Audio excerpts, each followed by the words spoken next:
Okay, good afternoon. So today is your operations management class for CMA Inter. I hope you know how much marks it will be asked in exam. 70%, 70 marks. Correct? So you have to prepare it for 70 marks. And what is its better half?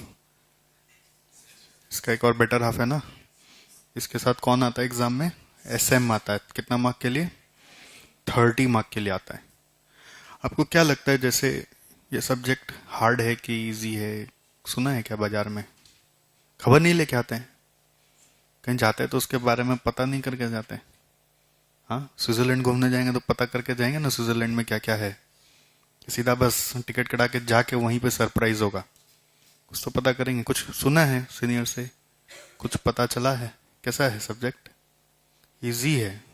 अच्छा, इसमें कितना marks आ सकता है एक student का? हाँ, cheating करके बोल रहे तुम. हाँ, कितना मार्क्स आ सकता है? ऐसे क्या लगता है आपको? क्या लगता है इसमें कितना मार्क्स आ सकता है एक स्टूडेंट का OMSM में? 70-80 आ सकता है. अच्छा, अबव 60, अबव 60, अबव 60 आ सकता है. मतलब ऐसा सब्जेक्ट है जिसमें सबको एग्जामिशन स्कोर करते हैं. हाँ, SJC वाले तो करते ही हैं, ये पक्की बात है.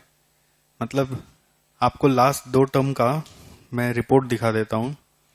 बेसिकली इसी टर्म का ही आपको जून 19 टर्म में जो स्टूडेंट का रिजल्ट आया था. So one student scored how many marks? Can you see? 88. It's not a joke. Okay, 88 हम लोग स्कूल में देखते थे ऐसा मार्क्स. कभी ये सब CMA वगैरह कोर्स में कोई 80 मार्क्स आता है? But it is possible, and it's not that this student was a very bright student, a student of St. Xavier's College or something, or who has scored 90% plus marks always in commerce. ऐसा नहीं है. Average student. Average मतलब I will say below average student. He scored 88 marks. So it's his experience, what he has written. Hard work pays off. What he did was he has revised everything 3 times. So if you don't do this, you won't be able to score. Hard work can actually give you an unimaginable score. Another student, again the same situation, student from a village, no transport is there in his village.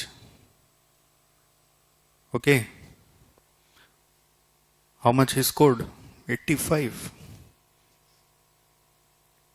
And how many times he also revised? देखो, ये मैंने लिखा है, but उसका पढ़ के लिखा है कि हैंडराइटिंग आपको नहीं समझ में आए तो. और ये दोनों स्टूडेंट एक दूसरे को नहीं जानते थे. एक सीक्रेट फॉर्मूला निकल गया. ये अलग दिन सर के पास मिलने आया, सर मैं ऐसे ऐसे मार्क्स स्कोर के आपसे पढ़ा. वो अलग दिन मिलने आया. मैंने दोनों को बोला मुझे लिख के दो. तो दोनों ने कॉमन चीज क्या लिखा? एकदम देख लो, आपके सामने है फॉर्मूला. ओके, एंड ये जो मैट है, ये मैट हमने जब बनाया आपके लिए, ये बहुत सोच समझ के बनाया. आपका इंस्टीट्यूट मैट का कंटेंट को तोड़ दिया अपने हिसाब से. आप अपने इंस्टीट्यूट मैट में जाओगे तो you won't find this part 1, part 2 and all there. Even the chapter names will not be same. ये सब चैप्टर नेम हमने अपने हिसाब से बनाया, जिससे आपको सब्जेक्ट बहुत आसान लगना चाहिए. ठीक है. पार्ट 1 में सारा प्रैक्टिकल है, पार्ट 2 में सारा थ्योरी है. ये थ्योरी एक समरी नोट्स है जो हमारे एक स्टूडेंट ने अपने लिए बनाया था रिवीजन करने के लिए. जब वो पास हो गए तो उन्होंने हमें दे दिया कि सर अगर इससे आप और भी स्टूडेंट को हेल्प कर दे तो हमने उसको अपने मैट का पार्ट बना दिया. ठीक है. समरी नोट्स है. और पार्ट 3 में क्या है देखिए, पास पेपर्स एंड ऑब्जेक्टिव क्वेश्चंस है. पास पेपर जून 17 ऑनवर्ड्स डाल दिया गया इसमें। ठीक है, मतलब इस मैट में जितना है सब कुछ 3 बार पढ़ना होगा। एक बार मेरे साथ होगा, उसके बाद 3 बार और।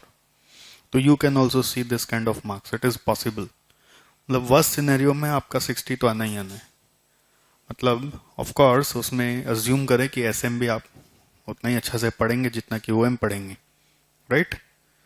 सो ये कंटेंट आपको जो दिखाया जा रहा है, आप ये कंटेंट को इंस्टीट्यूट मैट में चैप्टर 1 में पहला ये देखोगे, ऐसा जरूरी नहीं है। ये कंटेंट हमने ऐसा अपने हिसाब से मॉडिफाई कर दिया है। सो आपको अगर कभी इंस्टीट्यूट मैट में जाके फोरकास्टिंग देखना हो ना, तो सजेस्ट करूंगा फॉर द टाइम बिंग, जब तक पूरा कोर्स खत्म नहीं होता, तो आप क्या करोगे, पीडीएफ आता है ना इंस्टीट्यूट साइट से, वो पीडीएफ में सर्च करके मिल जाएगा। पीडीएफ में सर्च करना तो पता ही होगा, मोबाइल में डाउनलोड करके आप सर्च कर सकते हैं। वो सर्च करने से आपको सब मिल जाएगा, जो भी मैंने लिखा हुआ है हर चीज वहां पे मिलेगा। ठीक है, ओके। तो हमारा पढ़ने का तरीका यही है कि चैप्टर 1 से हम लोग शुरू करेंगे, लाइन बाय लाइन चलाते चलेंगे। ठीक है, हुआ तो कभी बीच में 1-2 चैप्टर आगे पीछे भी कर सकते हैं, जैसा जरूरत लगा। ओके, और थ्योरी सारा का सारा कोर्स के एंड में पढ़ेंगे, थ्योरी बीच में नहीं पढ़ेंगे। पहले सारा प्रैक्टिकल खत्म होगा, फिर थ्योरी आएगा। एग्जाम में 70 में कम से कम 40% पेपर थ्योरी रहेगा और 60% प्रैक्टिकल रहेगा। 40% थ्योरी रहेगा, 60% प्रैक्टिकल रहेगा। जो भी आएगा वो इस मैट के अंदर से आ जाना चाहिए, अज्यूम करते हैं। अभी तक तो आया ही है, तो आपका टर्म में भी आ ही जाना चाहिए कि अभी तक आते रहा है। ओके, और प्रैक्टिकल में सिलेबस में सबसे ज्यादा टाइम लगता है, थ्योरी में वेटेज ज्यादा है, टाइम कम लगता है। तो इसका मतलब एग्जाम के लिए पहले क्या पढ़ोगे, प्रैक्टिकल की थ्योरी? वो आपका मन में हमेशा यही रहता है कि प्रैक्टिकल पहले पढ़े। ठीक है, थ्योरी करने में समय कम लगता है और मार्क्स ज्यादा आता है, पहले थ्योरी पढ़ना चाहिए। जो बच्चे थ्योरी स्किप कर जाते हैं ना, उनका ये मार्क्स नहीं आ सकता। ये जो मार्क्स है ये तभी आ सकता है जब आपने थ्योरी पे भी उतना इंपॉर्टेंस दिया है। अच्छा, और एक चीज आपको पता है क्या, जैसे अगर हम मैट के एंड में चले आते हैं, लास्ट पेज में आ जाओ, तो मैट का लास्ट पेज खोलो तो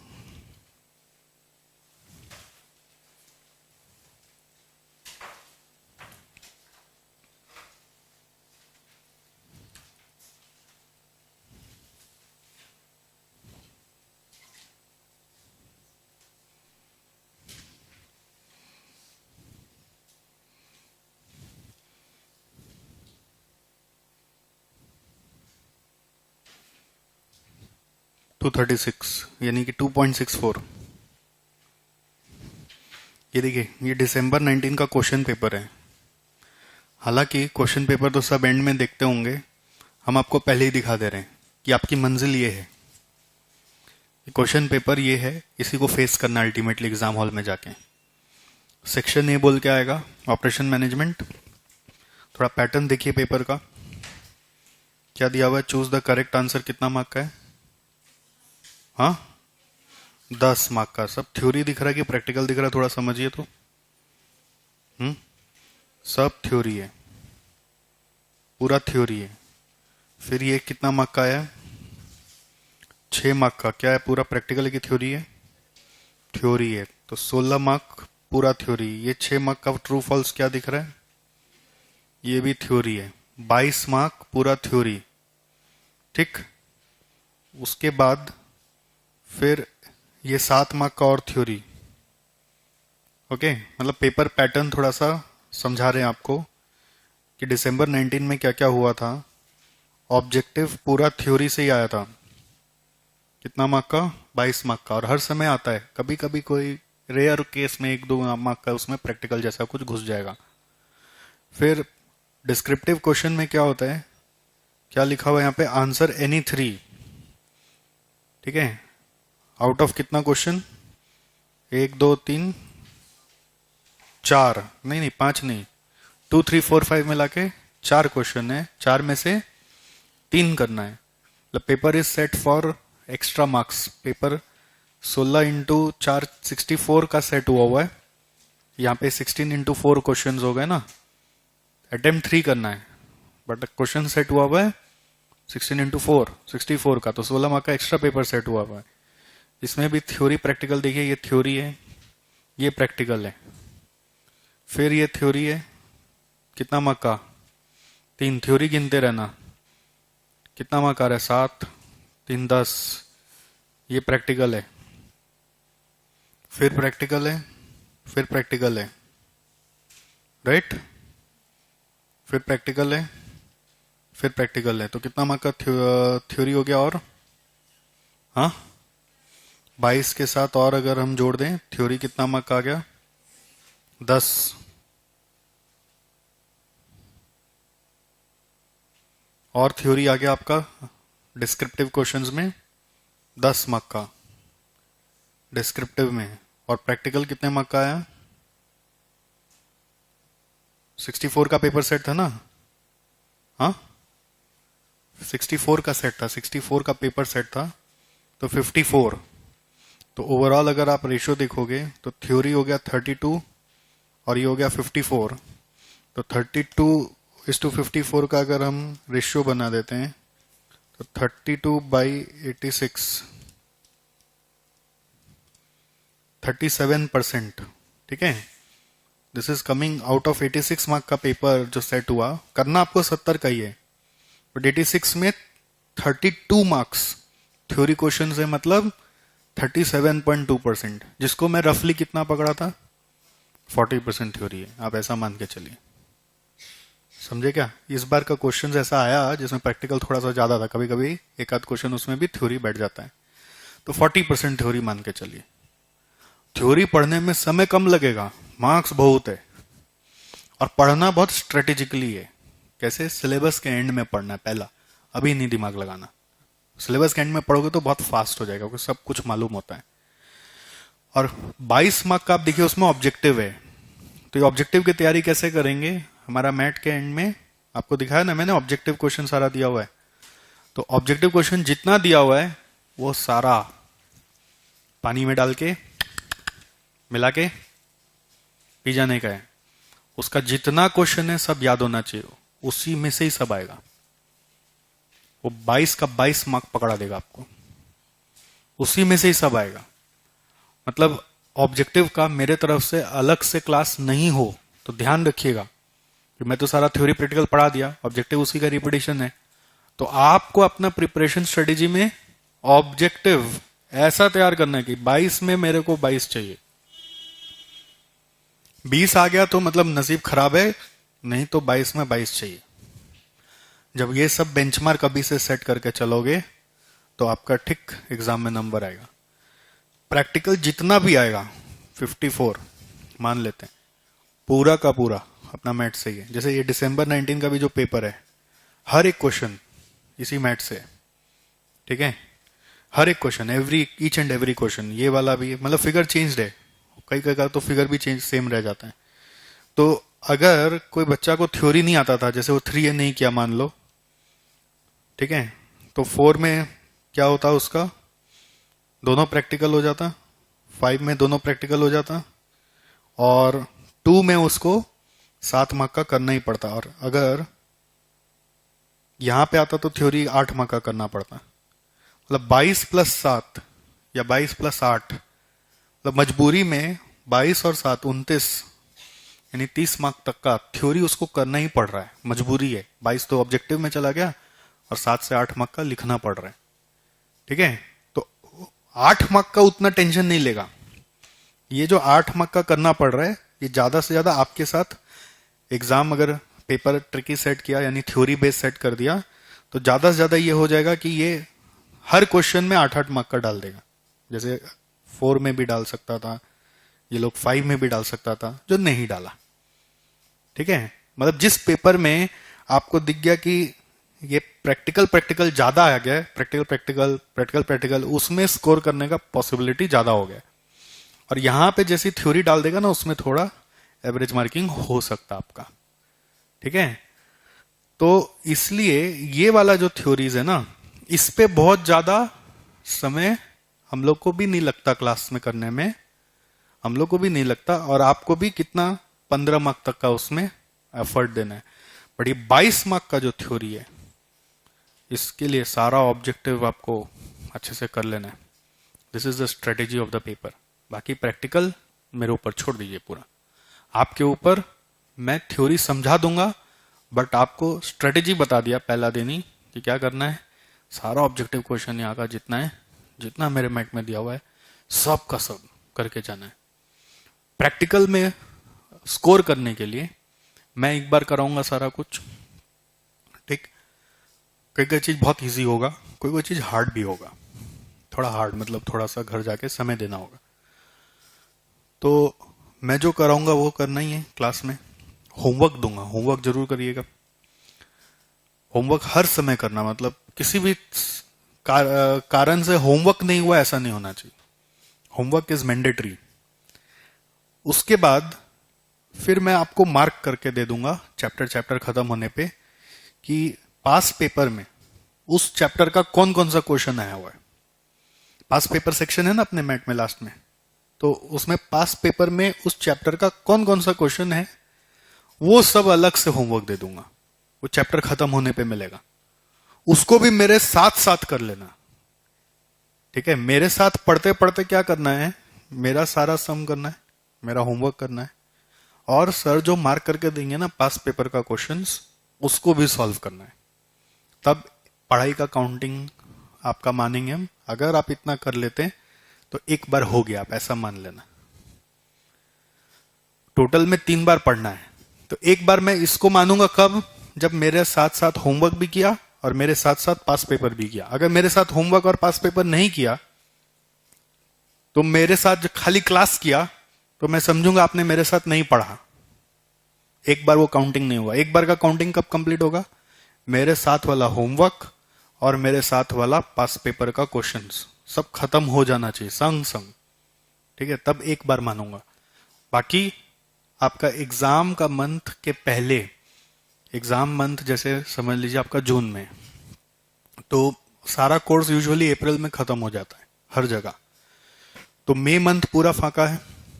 तो मई मंथ में आपको हर सब्जेक्ट को डिवाइड करना पड़ेगा अपना मंथ का 30 डेज को। उस 30 डेज में जब इस सब्जेक्ट का टर्न आएगा, तो एक बार सारा सम में जो जो हार्ड सम लगा होगा आपको, और जो जो ऑब्वियस क्वेश्चन भी लगा होगा कि बहुत इजी भी है, ऑब्वियस मतलब बहुत इजी क्वेश्चन भी है, उसको कुछ को तो रफ में करना, कैलकुलेटर में रफ में, और कुछ को जो बहुत टेक्निकल होगा, जो कैलकुलेटर में हो ही नहीं सकता है, उसको आप फेयर करके करोगे। उस समय स्पीड आपकी बहुत ज्यादा होनी चाहिए। करना सारा ही है, सारा का सारा। जैसे ये क्लास मेरा 30 से 40 क्लास में खत्म होगा सब्जेक्ट, वो 30 से 40 क्लास का पढ़ाई को आपको शायद 3 दिन में करना पड़े या 4 दिन में करना पड़े। ट्राई टू अंडरस्टैंड कितना बड़ा चैलेंज है उधर, क्योंकि हर सब्जेक्ट को टाइम देना ना वहां पे, तो कितना स्पीड में करना होगा, फोकस करके, स्पीड बढ़ा के, थोड़ा सा फास्ट लिखकर, प्रैक्टिस कॉपी बनाकर 1 2 3 4 करके आपको वहां पे वो सारा सॉल्व करना है, ठीक है। उसके बाद डे बिफोर एग्जाम पे आ जाओगे, तो जो डे बिफोर एग्जाम है उसमें जितना भी मैंने क्लास में नोट्स लिखा है, वो सारा नोट्स मेरा मैट में भी लिखा हुआ है हर चैप्टर का बिगनिंग में। जैसे अगर आप कोई भी चैप्टर में आ जाते हैं, फॉर एग्जाम्पल फर्स्ट चैप्टर में आ गया, देखो हर चैप्टर का स्टार्टिंग में ना कुछ नोट्स लिखा हुआ है। ये नोट्स हम लोग क्लास में भी लिखते हैं, बट सर का भी लिखा हुआ है, ठीक है।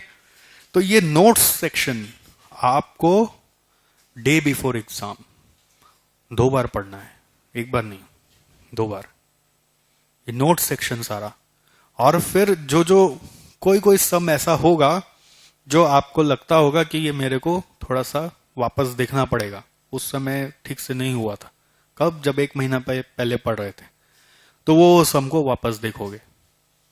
सजेस्टेड ये रहता है कि आप हर क्वेश्चन को देख के उसको सॉल्व नहीं करके उसका प्रोसेस याद करो कि ऐसे ऐसे होता था, प्रोसेस कि ये स्टेप है, ये स्टेप है, ये स्टेप है, स्टेप है, हो गया। फिर नेक्स्ट टर्म ये स्टेप है, ये स्टेप है, स्टेप है, हो गया। प्रोसेस याद करोगे तो डे बिफोर एग्जाम एक बार और पढ़ाई हो गया, से 3 बार पढ़ाई खत्म हुआ। मेरे साथ एक बार कब खत्म होगा? जब आप मेरे साथ साथ होमवर्क और पास पेपर खत्म करेंगे। सेकेंड टाइम मंथ बिफोर, जब आप सारा चीज को रिवाइज करेंगे। रिवाइज के समय सारा क्वेश्चन को क्या तो बहुत अच्छे से लिखकर, या तो फिर रफ में लिखकर या कैलकुलेटर में करके सॉल्व करेंगे। और थर्ड टाइम कब होगा? एग्जाम के पहले वाले दिन सारा नोट्स को अच्छे से रिवाइज करके, हर क्वेश्चन को रीड करके उसका अप्रोच आपको क्लिक करना चाहिए। कुछ बहुत हार्ड सम है जो हर समय फंसता है, उसको सॉल्व करके देखेंगे। उतना करने से 2 बार पढ़ने का समय मिलता है। एक दिन में OM/SM के साथ भी 2 बार पढ़ पाओगे, ऐसा नहीं कि नहीं पढ़ पाओगे। उतना समय नहीं लगता कि नहीं होता है। जब ये फॉलो करोगे आपका भी ऐसा मार्क्स आएगा ही आएगा। ओके, नाउ ऑपरेशन मैनेजमेंट, ये सब्जेक्ट क्या लगता है आपको? इसमें 2 वर्ड तोड़ो, क्या है ये? ऑपरेशंस और मैनेजमेंट। प्यार से तो OM बुलाते हैं, बट ऑपरेशंस मैनेजमेंट। ऑपरेशन माने क्या हुआ? ऑपरेशन माने day to day work. Very good. Operations मतलब day to day work. Management माने डे टू डे वर्क को मैनेज करना। मैनेज करना मतलब संभालना मतलब इंश्योर करना कि जो हम चाहते हैं वैसा ही हो पाए। ठीक है। अब जैसे एक एग्जांपल सोचो, थोड़ा सोचना शुरू करो। देखो, सोचोगे तो सब्जेक्ट ज्यादा सीखोगे। रटने वाला कॉन्सेप्ट से बाहर आइए, क्योंकि अभी आप जो पढ़ते हैं ना, मेजॉरिटी उसका एप्लीकेशन है, सबसे ज्यादा एप्लीकेशन है। हाँ, देखने को कब मिलेगा रियल वर्ल्ड में वो पता नहीं, बट आसपास से भी जोड़ सकते हैं। ये अपना पढ़ाई का भी फायदा है। रियल वर्ल्ड का जो जितना भी अभी जानकारी आपके पास है, उससे आप अपना पढ़ाई को लिंक करके पढ़ सकते हैं। जैसे ऑपरेशन मैनेजमेंट में क्या होता है, आपको पता है? आपको आपके यहाँ आने के पहले, जब आप यहाँ आए थे, आपको यहाँ आने के पहले आप आने वाले हो उसका तैयारी कर लिए थे हम लोग। तभी तो आज आया तो कहाँ बैठना है पूछते ऑफिस में बता दिया होगा, है ना? आप जैसे ही आज आया तो वो तुरंत पूछा होगा अपना इनवॉइस दिखाओ, बुक्स ले लो, कॉपी ले लो, क्या क्या ले लो। ये मैनेजमेंट है। ठीक है। मिसमैनेजमेंट या नॉन मैनेजमेंट कब होता? जब आप आते तो आपसे पूछते हैं, अच्छा आप क्यों, किस लिए आए? अब बोले OM का क्लास करने हैं, तो OM का क्लास करने हैं, तो फिर वो उससे पूछे OM का क्लास है आज? अच्छा OM का क्लास आज। ये क्या हुआ? नॉन मैनेजमेंट या मिसमैनेजमेंट। कहाँ पे बैठना है? अरे बताओ, पूछो सर को कहाँ पे बैठाना है इनको, इनको कुछ देना है नहीं देना है, कुछ किसी को पता ही नहीं है। बोला हाँ बुक देना है, बुक कहाँ पे है? जो स्टाफ है वो आपस में डिस्कशन कर रहा है, बुक कहाँ पे है, कहां से लाना है, एक जन को कितना बुक देना है, कौन सा बुक देना है। ये क्या हुआ? मिसमैनेजमेंट या नॉन मैनेजमेंट। और मैनेजमेंट माने सब चीज पहले से प्लान किया हुआ है, जिससे कि जो डे टू डे काम है उसमें कोई भी अड़चन ना आए। मैं क्लास में आता हूं उसके पहले मेरा सब सेटअप हो जाता है। ठीक। अब आते ही बस मुझे गुड मॉर्निंग गुड आफ्टरनून बोलकर शुरू करना है। ये क्या है? ये मैनेजमेंट है। करेक्ट। आप जब एडमिशन के लिए फोन किए या फिर यहां पे आए, तो आपके आने के बाद हम थोड़ी सोचे अच्छा OM भी पढ़ना है, अच्छा उसका फीस कितना करूंगा, सोच के बताते। हम पहले से तैयार करके रखे थे, OM पढ़ना है इस टर्म के लिए, शेड्यूल ये है, फीस ये है ना, इतना तारीख को चालू होगा, इतना तारीख को खत्म होगा। और कुछ जानकारी चाहिए तो बोलिए, फेस टू फेस में पढ़ सकते हैं, पेन ड्राइव मोड में पढ़ सकते हैं। आपके आने के पहले सब तैयारी की हुई रहती है। आप एडबुल तो अच्छा समझ में आ गया, अब एडमिशन लेना है। तो एडमिशन लेना है मतलब अच्छा अब एडमिशन लेना है तो वेबसाइट में फिर क्रिएट करो या फिर यहाँ पे फॉर्म वॉर्म छपाने लेके जाओ, वो सब नहीं है, सब रेडी है। Try to understand.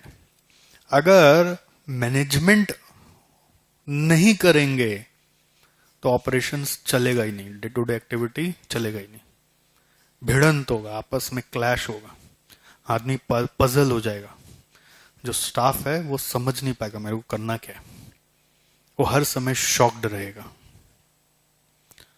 समझ गए क्या? मैनेजमेंट का उनको ट्रेनिंग दिया जाता है, तब ऑपरेशंस तरीका से चलता है।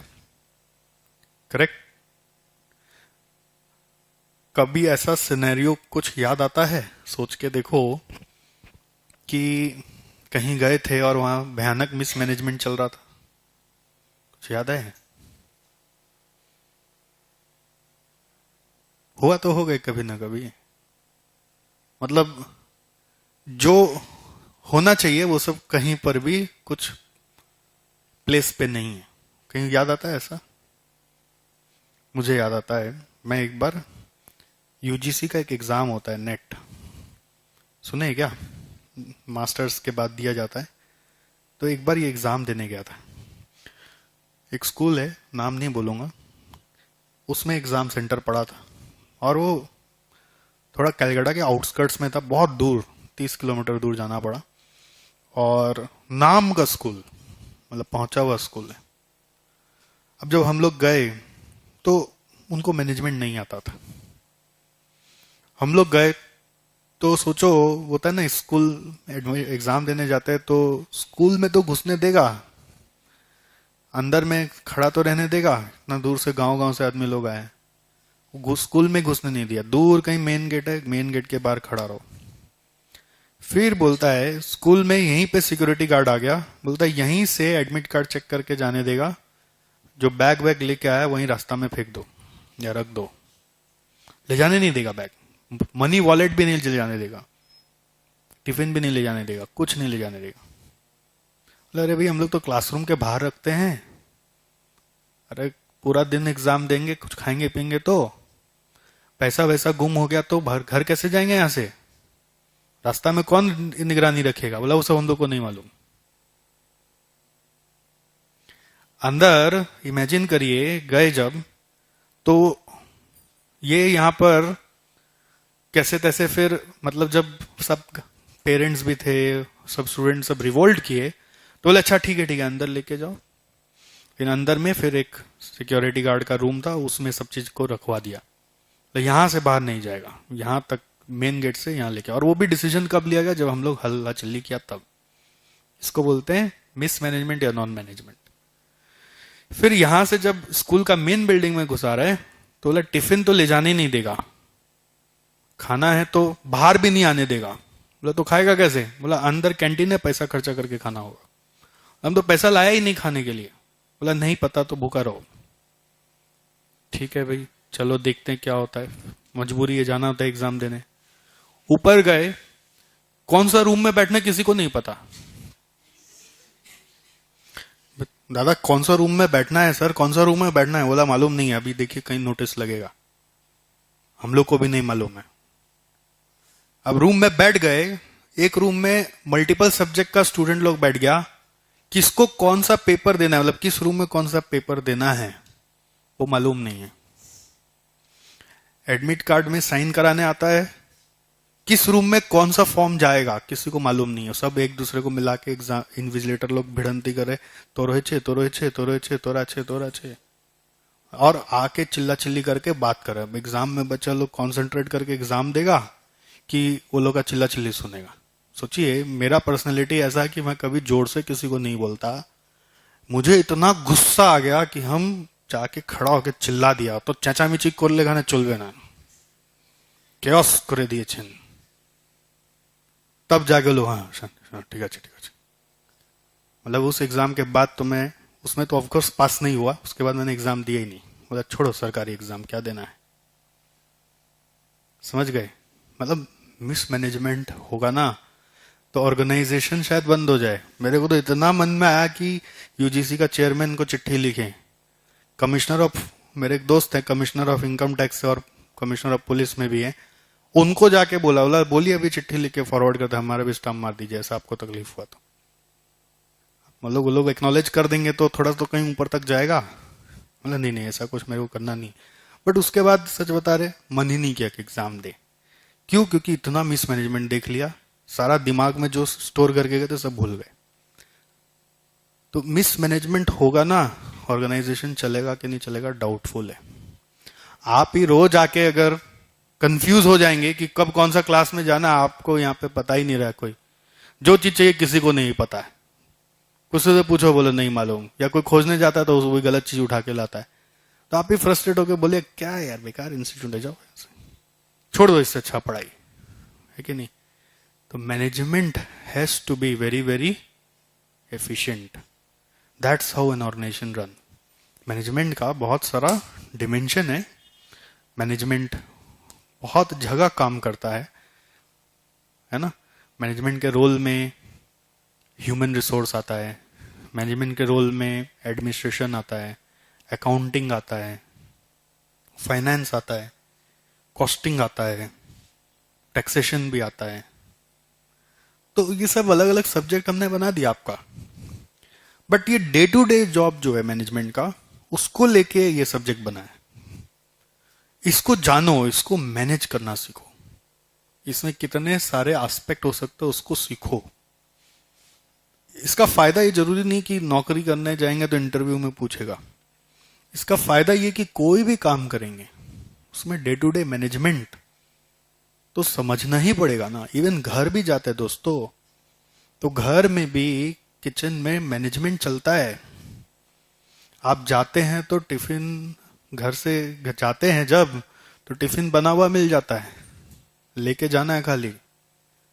करेक्ट? घर जाते हैं तो खाली खाना बनाने का दे रहे या फिर बना हुआ है खाने का दे रहे, बाकी सब तो तैयार किया हुआ है, सब चीज रनिंग रखा हुआ है। ऐसा थोड़ी कि आप जाएंगे तब जाके सिलेंडर ऑर्डर किया जाएगा इंडियन ऑयल से, तब जाके भैया सब्जी भी आपको भूख लगेगी तब सब्जी मंगाया जाएगा।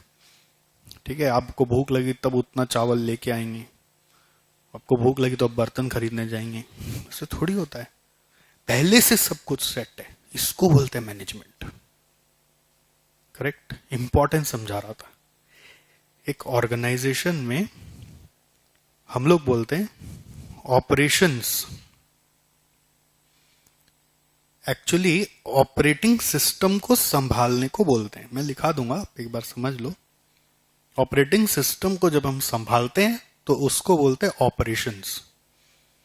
और ऑपरेटिंग सिस्टम होता है इनपुट, प्रोसेस और आउटपुट, ये पूरा मिला के सिस्टम बनता है।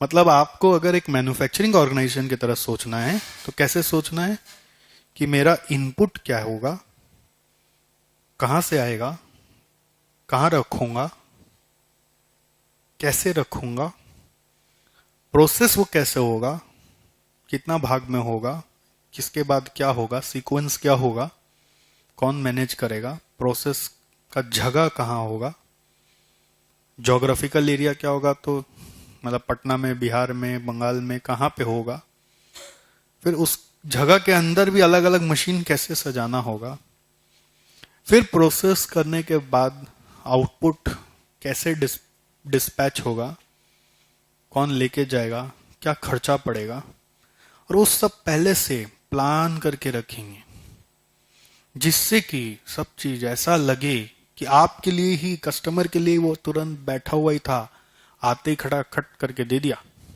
पहले से सब कुछ तैयार रहना चाहिए।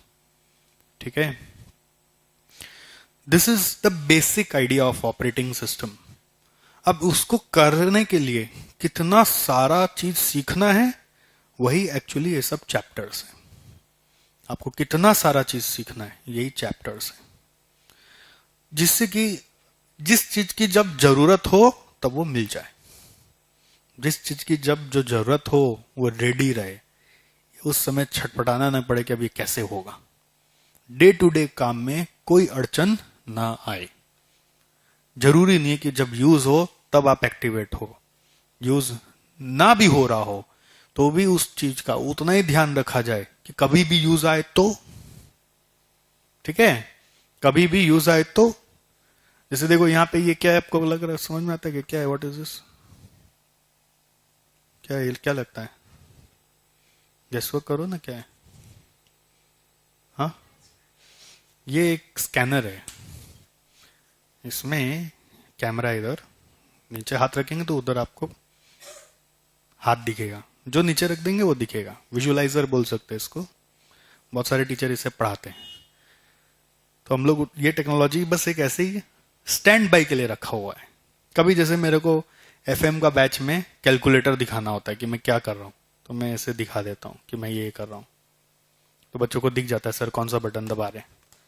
ठीक है, तो इसलिए लाया। साल में 7-8 दिन यूज करते हैं, रखा रहता है साल भर यहाँ पे। ठीक है, तो रखा रहता है, इसका मतलब ये चालू है कि बंद है? हाँ, चालू है। बंद होता तो उठा के रख देते कहीं। चालू है। अब चालू है मतलब यूज 7-8 दिन ही करना है साल में अगर, तो उसको जिस दिन यूज होगा उस दिन देखे कि हम पीरियोडिकली देखते रहे, चेक करते रहे कि चालू है कि नहीं। पीरियोडिकली चेक करते हैं कि चल रहा है कि नहीं, पर लगा के तो देखो कि जिस दिन जरूरत पड़ेगा पता चला उस दिन नहीं चल रहा है। जिस दिन जरूरत पड़ा उस दिन नहीं चल रहा है तो मैनेजमेंट नहीं हो पाया। जिस दिन जरूरत पड़ा उस दिन चालू हो गया, मतलब सब झकास मैनेजमेंट है। बट ऐसा नहीं कि मैनेजमेंट 100% फुल प्रूफ होता है। मैनेजमेंट में एरर हो ही सकते हैं।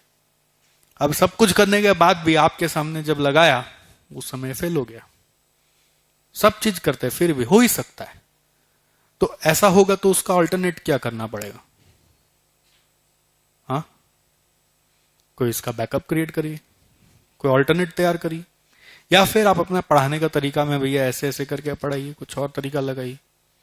मतलब ऑल्टरनेट भी रखना पड़ेगा। फिर उस समय अरे अब तो ये हो गया, अब तो आज का क्लास कैंसिल, वो नहीं होना चाहिए। मिस मैनेजमेंट और अनमैनेजमेंट माने हम ये नहीं बोल रहे कि आपको मैनेजमेंट आता नहीं।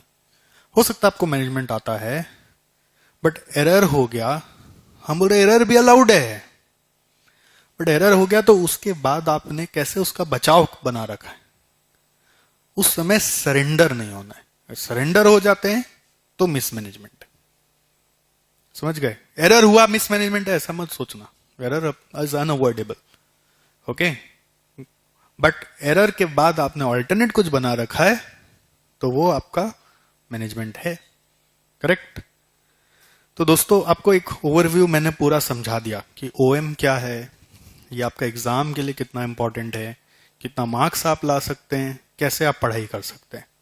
ठीक, बट अभी तक मैं जो अब बताया मैं चाहता हूं थोड़ा सा आपको लिखा दूं इंट्रोडक्शन बोल के। जब आप कॉपी में जाओगे तो कॉपी में कुछ नियम कायदे हैं कॉपी बनाने के। आपको देखिए जो कॉपी मिला हुआ है उसमें इंडेक्स, कॉपी नहीं मिला तो वही यूज करो।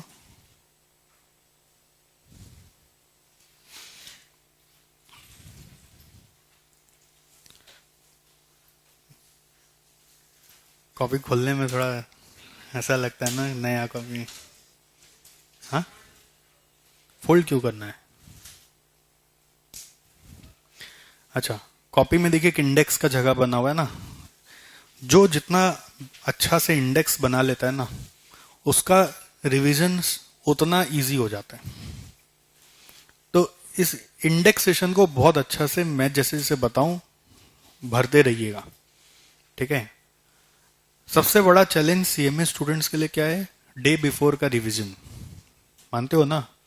हाँ, कुछ लोग होंगे क्या, ग्रुप 1 दिए क्या आप लोग? इस को लॉट है तो डे बिफोर रिवीजन का प्रेशर समझ में आया ही होगा।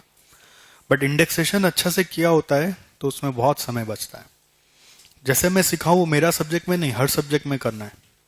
ओके, तो इंडेक्सेशन में पहले आप लिख लीजिए नंबर 1, इंडेक्स में पहला चीज अभी लिख लीजिए 3 टियर प्रिपरेशन मॉडल।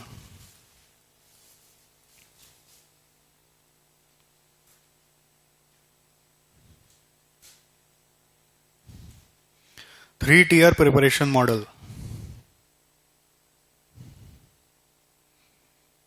ओके, अब आप मेन पेज में आ जाइए।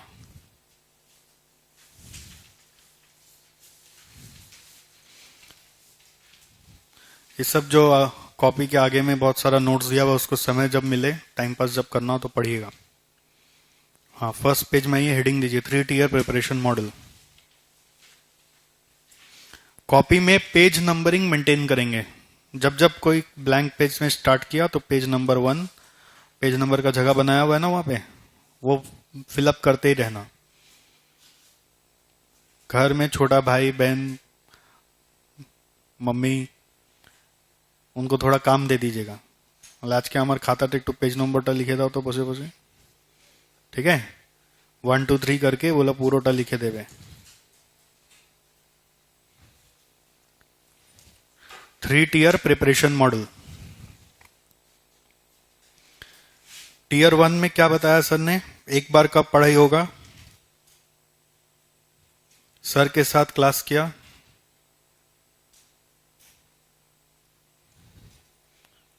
ट्यूशन में, क्लास वर्क, होमवर्क, और एक सर ने क्या बोला,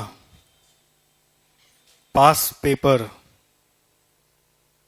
आफ्टर एवरी चैप्टर। ये हुआ लेवल 1। फिर आ रहा है टियर 2।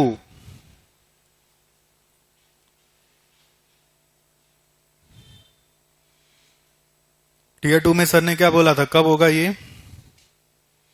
1 month before exam.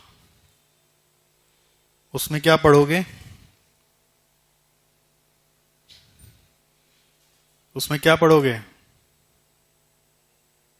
हाँ, 1 मंथ बिफोर एग्जाम में जो सर ने नोट्स लिखा है वो सारा नोट्स रीडिंग होगा। मैं तो बोलूंगा उसको मेमोराइज करोगे, मेमोराइज करोगे। वैसे जरूरत नहीं पड़ता मेमोराइज करने का, बट भूल गए होंगे तो याद रखना है, अंडरस्टैंड करके या रट के, जैसा भी हो। मेमोराइज करने का तरीका एक रट के और एक समझ के। समझाने का काम तो सब हो ही जाएगा, तो जैसा भी हो याद रहना चाहिए। नेक्स्ट, सारा question, solve each question. Okay, इसी दौरान 1 मंथ बिफोर एग्जाम में सारा ऑब्जेक्टिव सारा पढ़ना है। Objective question all.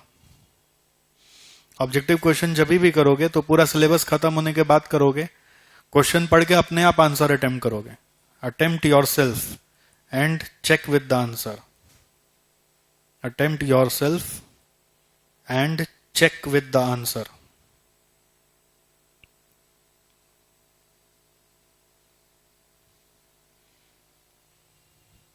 Objective question के बाद जो थ्योरी है, जो मैंने दिखाया, ज्यादा 15 मार्क का करना पड़ सकता है, ठीक है? जो आपका मैथ में कौन सा पार्ट में है? मैथ में देखो कौन सा पार्ट में हो, पार्ट 2 में है। उसको समझा दिया गया होगा। इसका आपको वीडियो एक्सेस अलग से दिया जाएगा उस समय वापस रिवाइज करने के लिए, तो वीडियो एक्सेस से भी उसको देख के वापस से समझ सकते हैं। ये थ्योरी भूल जाता है इंसान, जितना ही क्लास में समझा लो वो फिर भूल जाएगा। तो जब तक एग्जाम आपका खत्म नहीं होगा, थ्योरी का वीडियो एक्सेस आपको मिलेगा। एग्जाम तक आप उसको वापस सुन सकते हैं अगर कहीं पे भी अटक गए हो तो, ठीक है? फिर टियर 3 में क्या होगा? अगर इस टियर 2 में मैं तो सजेस्ट करता हूं, अगर टाइम बचा हो तो मॉक टेस्ट भी जरूर देना, एक 1 फुल मॉक टेस्ट। ये मॉक टेस्ट एसजेसी में भी होता है, मंथ बिफोर का एक शेड्यूल निकलता है, बट वो मॉक टेस्ट जनरली हम लोग थोड़ा सा पहले करा लेते हैं। मतलब आपका 1 मंथ बिफोर एग्जाम जो मैं लिखा हूं, इसके पहले करा लेते हैं थोड़ा मॉक टेस्ट। तो ऑब्वियसली आप इस मॉक टेस्ट में हो सकता है 100% जितना तैयारी करना चाहिए उतना नहीं कर पाए, बट फिर भी सजेस्ट करते कि मॉक टेस्ट देके देखो। इसमें अगर 50 आ गया तो एग्जाम में 70 आएगा, क्योंकि एग्जाम में तो और अच्छा प्रिपरेशन करके जाओगे। मॉक टेस्ट देने से पूरा तैयारी कितना अभी तक हुआ है वो सब समझ में आ जाता है। एसजेसी में भी होता है मॉक टेस्ट, उसका फायदा उठाएंगे। टियर 3 हो गया डे बिफोर एग्जाम।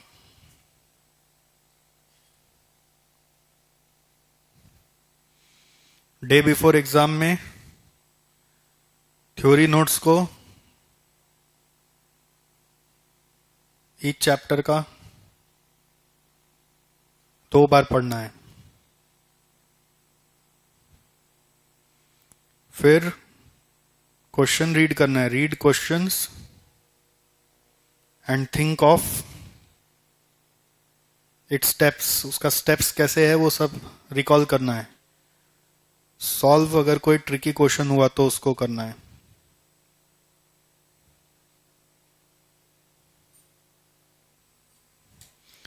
ऑब्जेक्टिव को सारा वापस करना है।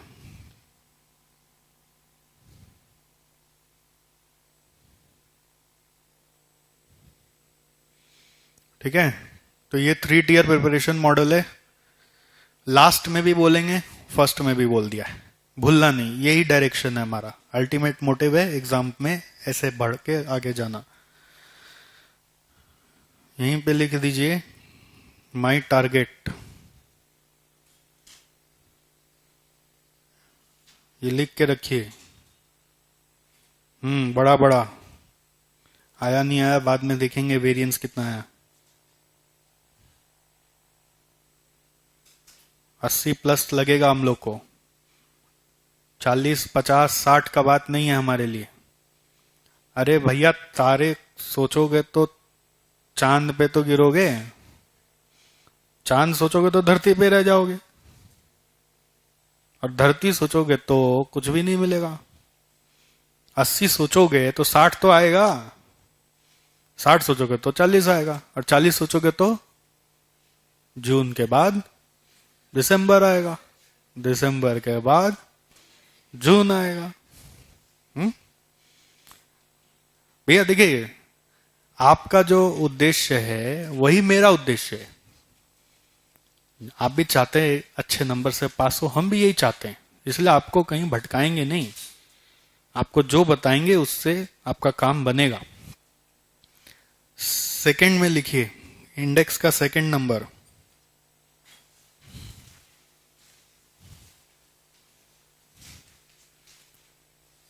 सब्जेक्ट का वेटेज, सब्जेक्ट का वेटेज।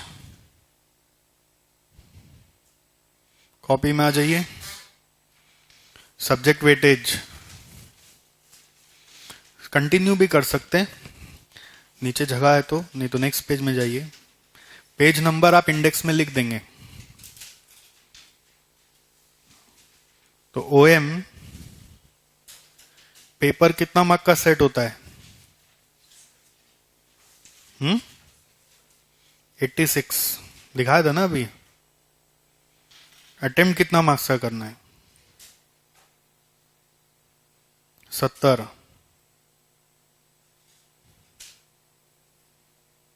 86 मार्क का ब्रेकअप क्या है? ऑब्जेक्टिव्स 22 मार्क्स, पूरा थ्योरी। डिस्क्रिप्टिव 64 मार्क्स है ना, 16 इंटू 4 था ना, 4, जिसमें से अटेम्प्ट कितना करना है?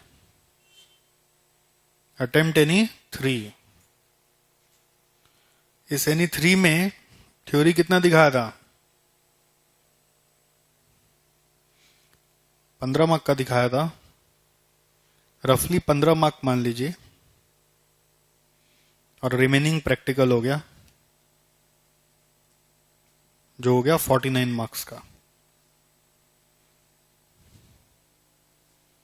ठीक है, तो इसका मतलब क्या हो रहा है? टोटल थ्योरी 37 और प्रैक्टिकल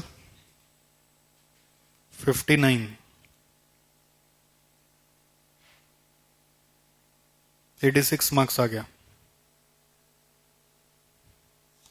प्रैक्टिकल 49 सॉरी,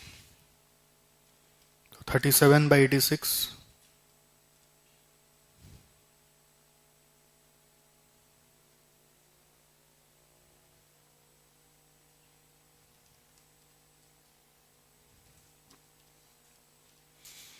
43% हो रहा है, जिसको आप अप्रोक्स मान सकते हैं 40%, और इसको 60% मान सकते हैं।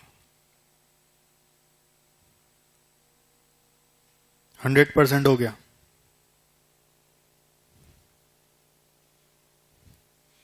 Theory takes less time than practical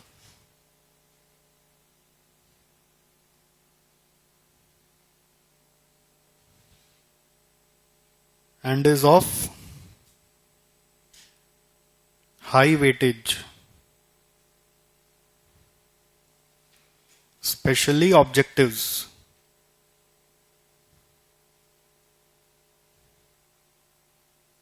तो ऑब्जेक्टिव में कोई कॉम्प्रोमाइज नहीं चाहिए मेरे को। बाकी वो 15 मार्क का आगे पीछे आप कर लेंगे, हमको कोई उतना प्रॉब्लम नहीं है। मन से भी लिख सकते हैं, वो एक बार मेरा क्लास किया होगा तो भी मन से लिखा जा सकता है। ऑब्जेक्टिव मन से नहीं हो सकता, इसलिए उसमें कोई कॉम्प्रोमाइज नहीं करना है। Theory takes less time than practical and is of high weightage, specially objectives. ठीक है, सो ये हो गया आपका सब्जेक्ट वेटेज। थर्ड नंबर आइए,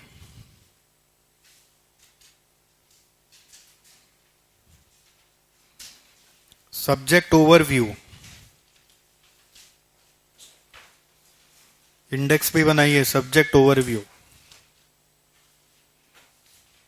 पेज नंबरिंग कर लीजिएगा।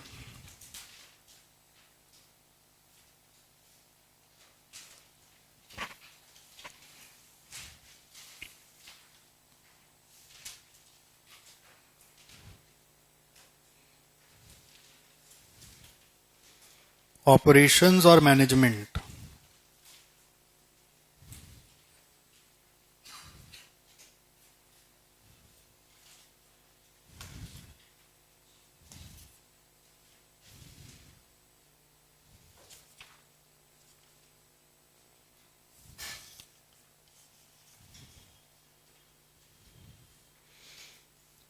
ऑपरेशंस माने हो गया day to day activities.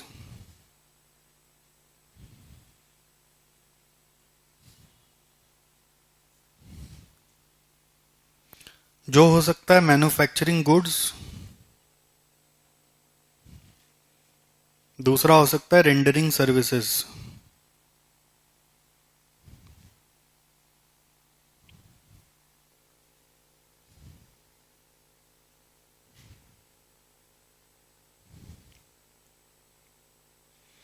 Management माने हो गया efficient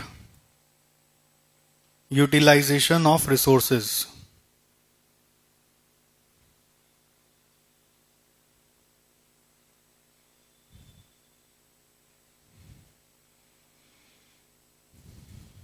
manufacturing goods, rendering of services, फिर इधर आ गया एफिशिएंट यूटिलाइजेशन ऑफ रिसोर्सेज, या फिर आप बोल सकते हैं स्मूथ फंक्शनिंग।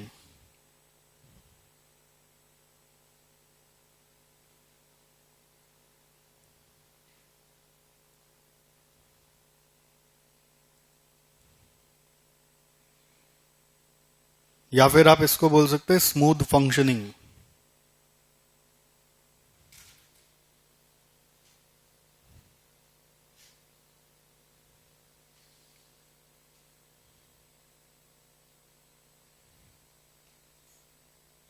ठीक है,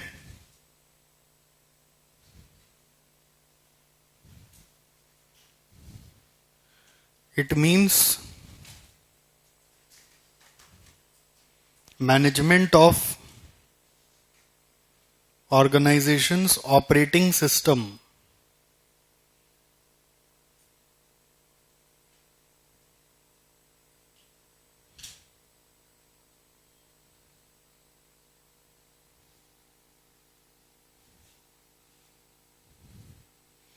तो ऑपरेटिंग सिस्टम क्या होता है?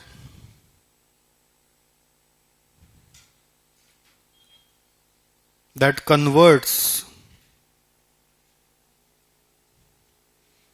Input into output.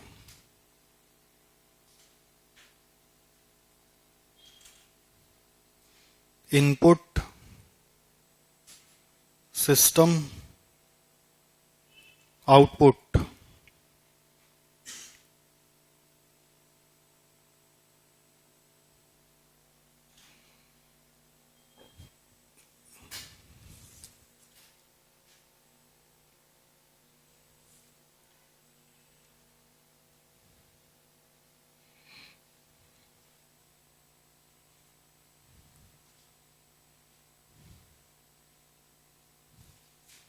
Objectives of operation management.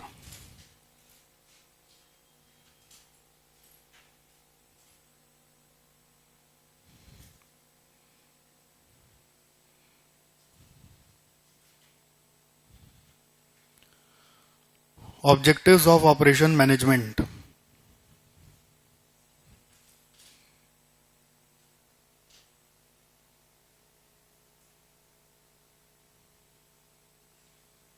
सबसे प्रिंसिपल काम है कस्टमर सेटिस्फैक्शन।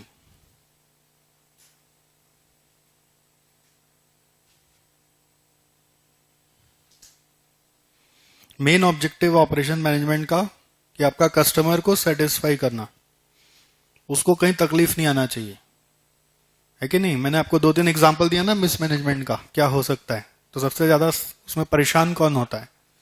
कस्टमर ही होता है, ठीक है। And this is achieve through 4 functions. यहां पे 4 फंक्शंस है। कस्टमर सेटिस्फेक्शन लाने के लिए 4 काम करना होगा। मैन्युफैक्चर जैसा कस्टमर चाहता है वैसा, ट्रांसपोर्ट लेके आने में और पहुंचाने में, जैसे इनपुट लाने में और आउटपुट पहुंचाने में कोई भी बाधा ना आए, कोई डिले ना आए, सेफली जाए। सप्लाई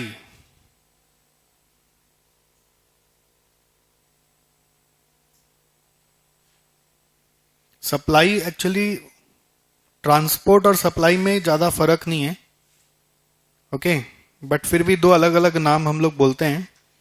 ट्रांसपोर्ट माने मूवमेंट हो गया, जो इंटरनल मूवमेंट भी हो सकता है। जैसे बहुत बड़ा फैक्ट्री है तो विद इन द फैक्ट्री भी गुड्स यहां से यहां मूव कर सकता है, ठीक है।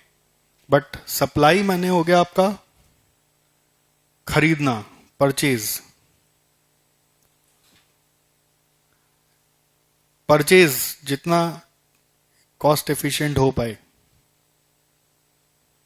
सप्लाई अगर प्रॉपरली मैनेज नहीं है ना, तो कभी भी ऑर्डर टाइम पे मीट नहीं होगा। अच्छा, सप्लाई माने परचेज हो गया, तो ट्रांसपोर्ट माने क्या हुआ? इंटरनल भी हो गया बट एक्सटर्नल भी हो गया। इंटरनल मूवमेंट भी हो गया, एक्सटर्नल भी हो गया। मतलब अच्छे से लेके आना, अच्छे से लेके आना और अच्छे से पहुंचाना। सप्लाई के बाद सर्विस।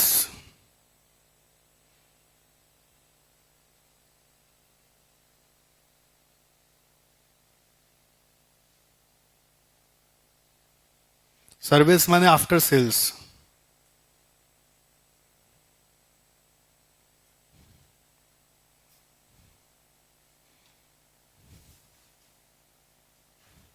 ठीक है, सर्विस माने आफ्टर सेल्स, ओके।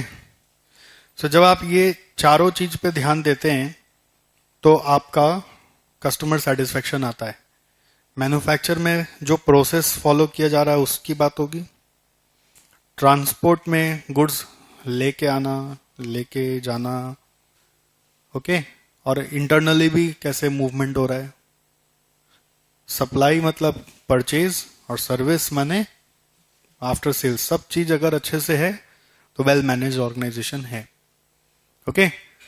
अब इन सब को अचीव कर पाने के लिए बहुत सारे ट्रिक्स एंड टेक्निक्स है जो अलग अलग चैप्टर बन के आपके सामने आएंगी, ओके। सो ये एक बार के लिए ओवरव्यू भी खत्म हुआ। आइए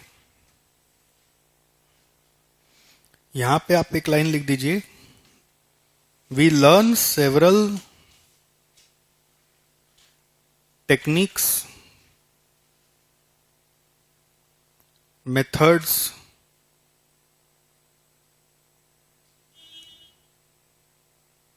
and tools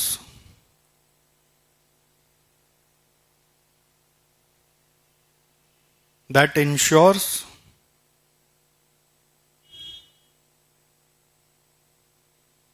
smoothness in above four functions. That ensures smoothness in above four functions. जरूरी नहीं है ना सारा टेक्निक्स एक ही कंपनी में काम आएगा, जब जिसके जो काम आएगा वो उसको यूज करेगा, ठीक है। ओके, सो ये खत्म हुआ हमारा पूरा तरह से आपका सब्जेक्ट का orientation. So let me start with our first chapter.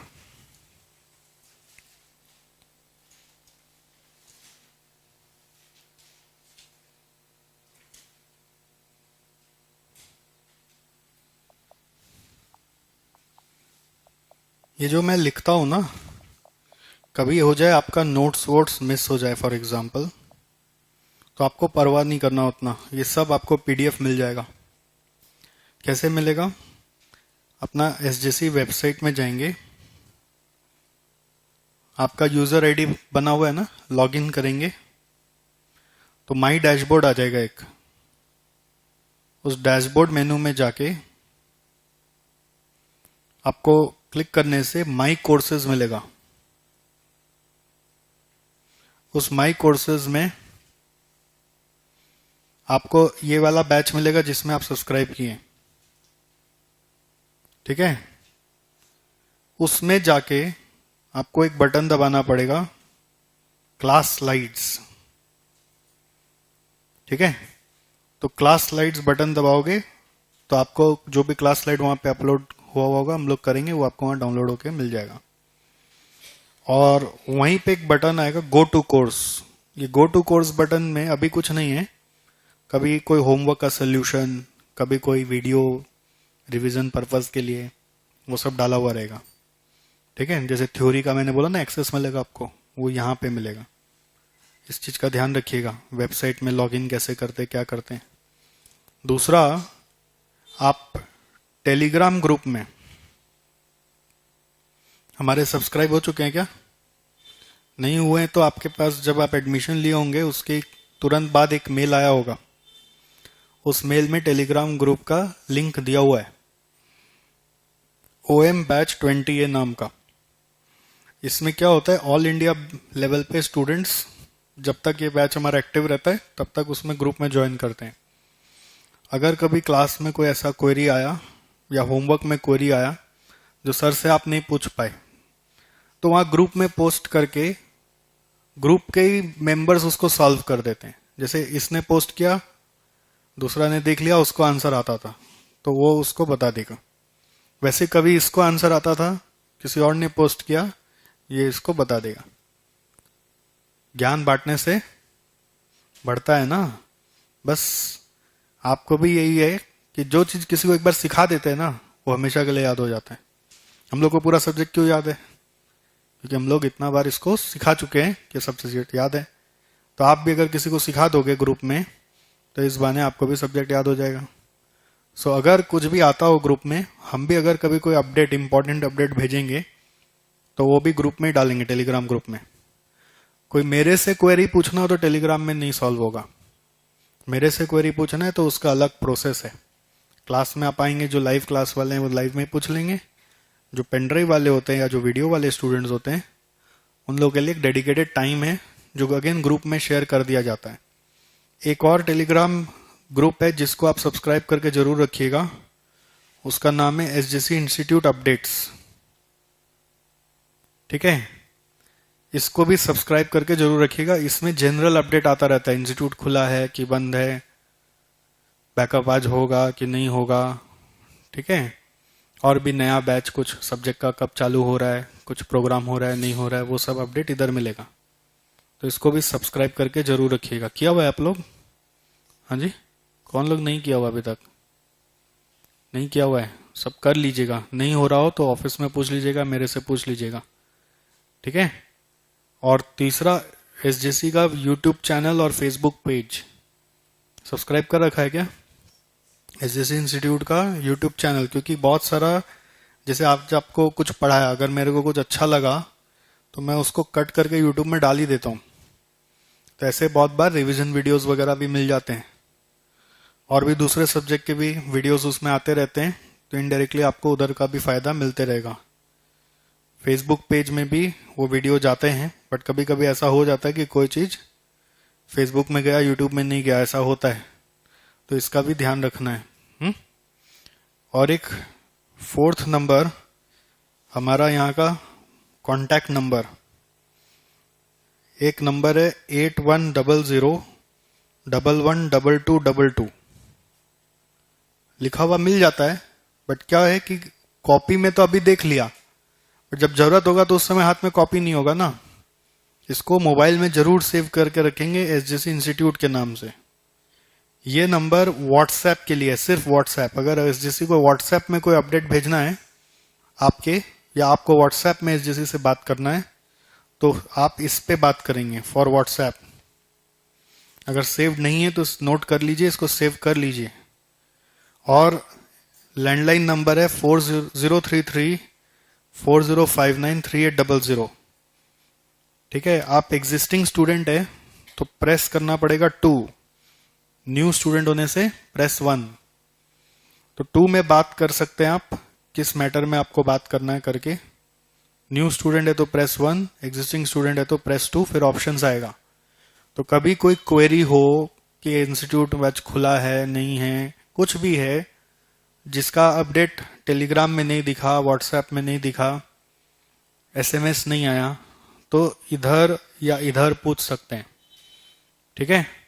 उसके अलावा भी अगर कभी फोन में बात नहीं हो रहा है, जैसे ये फोन का एक वर्किंग टाइम है, Monday to Saturday 10 AM to 7 PM। उसके आगे पीछे अगर कुछ याद आया, अब किसी से बात नहीं हो रहा है, रेस्पॉन्स नहीं आ रहा है, तो ईमेल करके छोड़ देंगे care@sjc.co.in में अपना सारा डिटेल बता के, तो वहां से कोई ना कोई आपको रिस्पॉन्ड करेगा, ठीक है। सो सब चीज का प्रोसेस बना हुआ है, मैनेजमेंट किया हुआ है। अब आपको बताना भी जरूरी था जिससे आप इसका फायदा उठा पाए। ऑब्जेक्टिव क्या ऑपरेशन मैनेजमेंट का? कस्टमर सेटिस्फैक्शन, इधर स्टूडेंट सेटिस्फैक्शन चाहिए। तो आप कुछ भी सोचे उसके पहले हम उसका मसला निकाल चुके हैं, ठीक है। बट आप फॉलो नहीं करोगे तो आपको मिसमैनेजमेंट लगेगा, ठीक है। अब आप 7 बजे के बाद फोन पे फोन करोगे, कोई उठा नहीं रहा है, आपको अगर विरक्ति हो रहा है, कोई सुनने वाला नहीं है यहाँ पे, तो आपको बता दिया ना, बियॉन्ड दैट आपको इधर आना पड़ेगा। अब आप ये नहीं सुनोगे तो आपको फिर मिसमैनेजमेंट जैसा महसूस होगा, ठीक है। मिसमैनेजमेंट मिसकम्युनिकेशन से भी महसूस होता है, इसलिए हम कम्युनिकेशन को कमजोर नहीं रखना चाहते थे। पूरा प्रोसेस बता दिया। और क्लास है कि नहीं है, ये सवाल कृपया कभी ना पूछें। आप ऐसा मान के चलें, कुछ खबर नहीं आया तो क्लास तो है ही है। कुछ भी, कितना भी आपातकालीन परिस्थिति आ जाए, ममता दीदी कहीं पर भी कर्फ्यू लगा दे, ठीक, कुछ भी रैली वैली निकल रहा हो, बहुत बारिश हो रहा हो, क्लास तो है यही है, ये मान के ही चले। अगर नहीं होगा तो एक दिन पहले खबर आएगा, मतलब एटलीस्ट 12 आवर्स पहले यहाँ का पॉलिसी है कि बच्चों को इन्फॉर्म किया जाए। नहीं तो आपको हर जगह अपडेट कर दिया जाएगा, फेसबुक में या टेलीग्राम ग्रुप तो सबसे पहला प्रायोरिटी पे रहता है हमारा, कि स्पेसिफिकली अगर मुझे ओएम के बैच को कुछ खबर करना है तो सबसे पहले हम यहाँ पे खबर करते हैं, फिर एसएमएस भी करते हैं, ठीक है। तो वो सब का आप चिंता न करें, just you follow what we guide you, okay.